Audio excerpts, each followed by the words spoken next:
Драги ученици, овој час по историја го посветуваме на една светла дата на нашата револуција и народно-ослободителната борба, датата на ослободување на градот Скопје 13.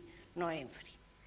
На часот по историја е присутен првоборецот и учесник во тие настани на ослободување на градот, тогаш политички комесар на 12-та македонска бригада Борис Кралевски, кого јас имам чест да го поздравам.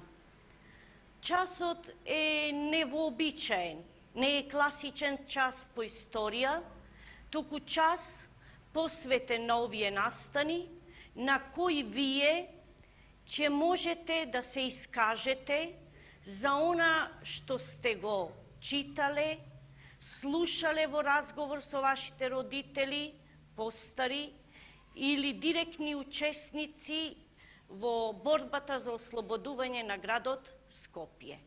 Вашите знаења за овој настан ќе имате можност да ги надополните во разговор со присутниот првоборец Борис Кралевски. Пред да почнеме со разговор со другарот Боро Кралевски, што вие знаете за овие настани?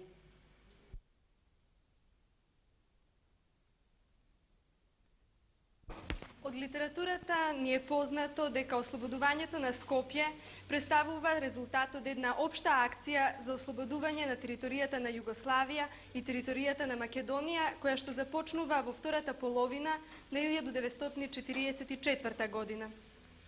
Оваа акција започнува по иницијатива на Националниот комитет за ослободување на Југославија, на Врховниот штаб за ослободување на територијата на Југославија и Главниот штаб за ослободувањето на Македонија. Конкретно борбите за ослободување на градот Скопје започнуваат на 11. ноември 1944 година и тоа во три правца – од југ, од исток и од север. Самите борби траат се до 14. ноември 1944 година.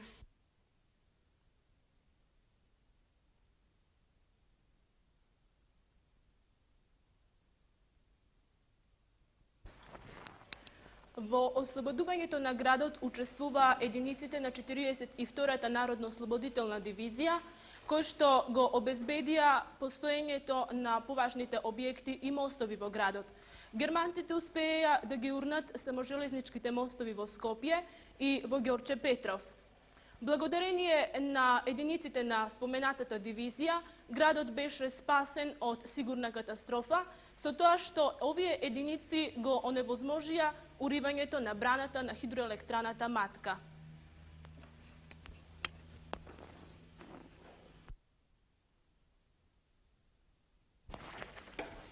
Кога зборуваме за успешното изведени напад, не може да не ги спомнеме делувањето на младинските групи внатре во градот. Тие многу допринесува за оперативните единици, исто имат допринос и самиот народ во градот, што е заслуга на активната работа на партијска организација и правилното определување на самото местно население кон Комунистичката партија на Македонија и на НОБ. За подготовките околу нападот на Скопје имав прилика да слушнам од генерал мајорот Боро Чушкар, кој тогаш бил политички комесар на 16-тиот корпус. Исто така од него дознав дека тие биле соборци со другарот Боро Кралев во Шарпланинскиот одред и третата ударна бригада. Во тој период 16-тиот корпус бил елоциран во селото Горно Количани, тој е Тито Велешко, и во корпусот се наоѓала и 42-та дивизија која што го извршила нападот на Скопје. Тогаш таа била составена од 3 бригади, и тоа третата ударна бригада Кумановска, потоа 8-та ударна бригада Скопска и 12-та ударна бригада, тоа е сега е Скопската. Инаку, деталните подготовки за извршување на нападот на Скопје биле извршени во селото Лисиче и тогаш има договорено за правецот од кај ќе напаѓа 42-та дивизија. Исто така од генерал мајорот Боро Чушкар имам дознаено дека веќе на 11, односно 12, сите бригади биле распоредени на прилазите на Скопје.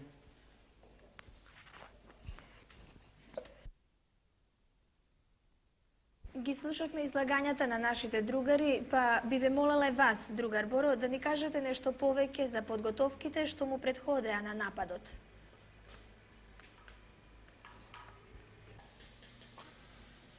Ја свесно мало ќе опроширам појамот подготовките, на име со желба да се вратам во тие години, пошто бев во ваша возраст. Фактички подготовките беше и целата 4-годишна борба на нашиот народ по окупацијата на Југославија. Сакам да речем да таа борба за ослободување на Скопје на 11, на што избожуваше ученичката, не дојде нешто стихийно, само од себе, но после една долгогодишна крвава борба каде многи наши синови, у прв ред младинци, ги давава своите животи. Самата подготовка, непосредна подготовка на Скопје, исто така еден од учениците изнесе кои единици учествувале. Ја тогаш бев помошник комесар на 12-та македонска ударна скопска бригада, така и е правиот назив. Подвлечувам зборот Скопска, што зборува дека таа бригада била составljena од скопјани. Нашата 12-та скопска бригада 2 месеца имаше секидневни борби на падините на планина Китка и Водно со германци, со балисти. Секоја ноќ скоро вршеме диверзии на железничките пруги. У тоа време германската армија на нешто Лер, федмаршал Лер, германец, од Грчка почна се повлечува преку Македонија и мојата бригада и другите овие единици секојдневно имавме судири, посебно имавме крвави борби со балистите на Водно, на реката Матка, така да 2 месеца траева непрекидни борби и припремање услови за непосреден напад на Скопје. Исто така тешка борба, крвава борба која имаше 16-та македонска ударна бригада, која е формирана у село Кучевиште, Скопска Црна Гора, која стварно може и се одаде признање, обкружена од сите страни, од Скопје, од германски, од сите други страни, од балисти. 2 месеца успее да го сачува тој дел као слободна територија, давајќи на стотици жртви и непрекидно водејќи борби. Мојата бригада у подготовката изврши уште еден вака задатак, на име на Водно, каде е сега планинарскиот дом, веројатно сте оделе на излет, тачно на тука или на околината имаше германски утврден бункер кој го штитеше прилазот на Скопје. Уочи на нападот на Скопје од бригадата баравме доброволци, бомбаши, сами се јавива и ноќта на јуриш со бомби ги разбива германците, го завземува бункерот и се отвори патот за непосредниот напад на Скопје. Другар Боро, дали ќе сакате да ни кажете нешто по-конкретно за почетните борби при ослободувањето на градот и се разбира за учеството на граѓаните, а посебно на младинците и пионерите во тоа ослободување на нашиот град? Непосредни борби, улични борби, на влизање во Скопје го извршива 12-та македонска бригада, ударна, скопска, која навлезе по падините на Водно, 3-та македонска ударна кумановска бригада, која навлезе од правац Лисич, село Лисиче, стариот аеродром Кисела вода, и 16-та македонска ударна бригада, као што рекол, која водеше борби на падините на Скопска Црна Гора и вршеше притисак и борби при отступување на германците кон Качаничката клисура. За целото време на борбите наши двомесечни околу Скопје, во Скопје действува ударни групи, углавном претежно младинци, составени од 3 до 5 младинци, кој извршува најразличити задатоци, диверзии у градот,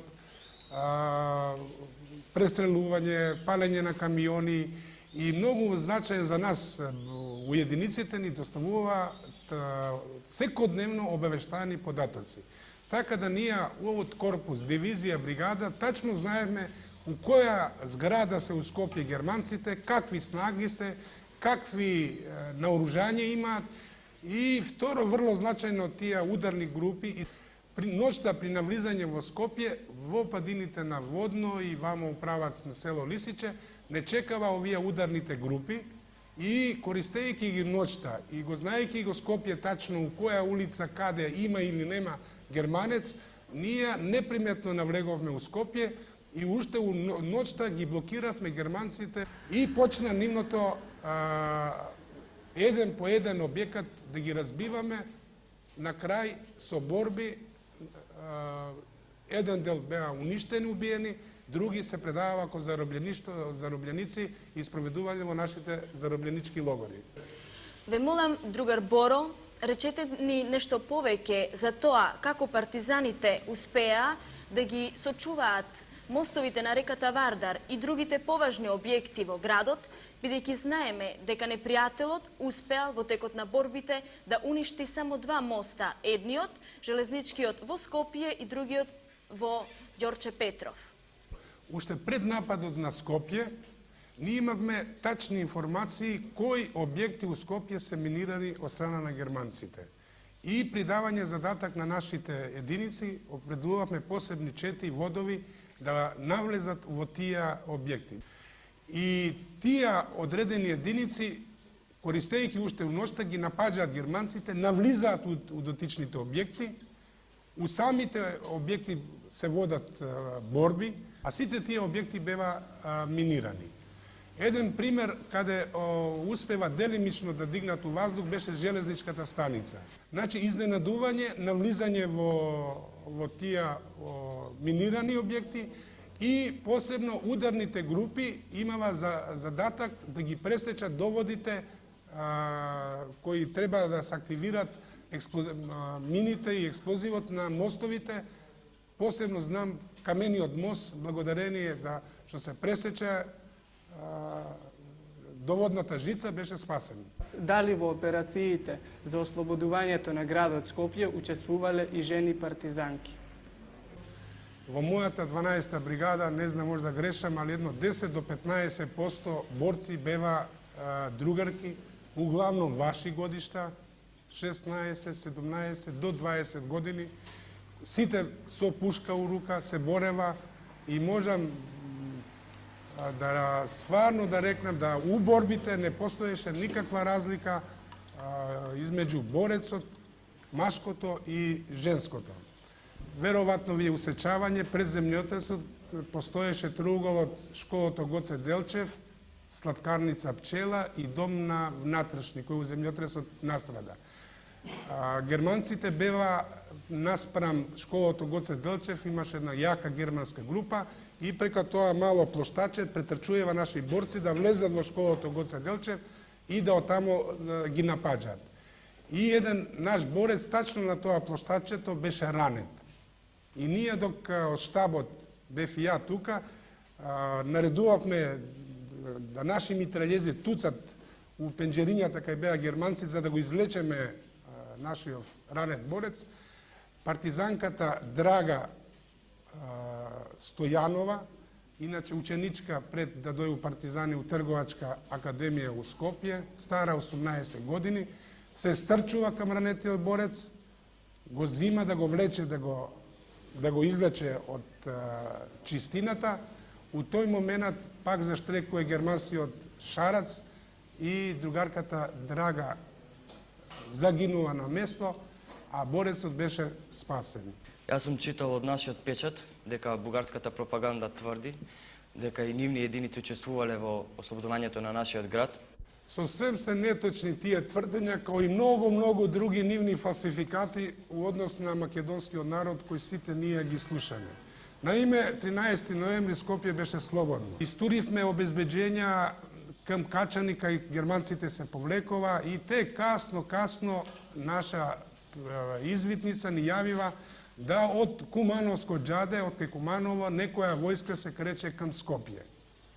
Тек касно добивме дека тоа се бугарски единици. Значи, неспорен историски факт е да ниеден бугарски куршум не бил пукнат во борбите за ослободување на Скопје. Другар Боро, ме интересира кој настан од борбите за Скопје ви оставил најголем впечаток? Многобројни се, али ако треба да го издвојам што највише ми останало утисак, тоа е храброста, херојството, борбеноста. И тоа не само на нас, партизаните со пушка у рука, него на цело Скопјане. На секој скопјанец, на секоја мајка, на секоја пионир. Цело Скопје беше со нас.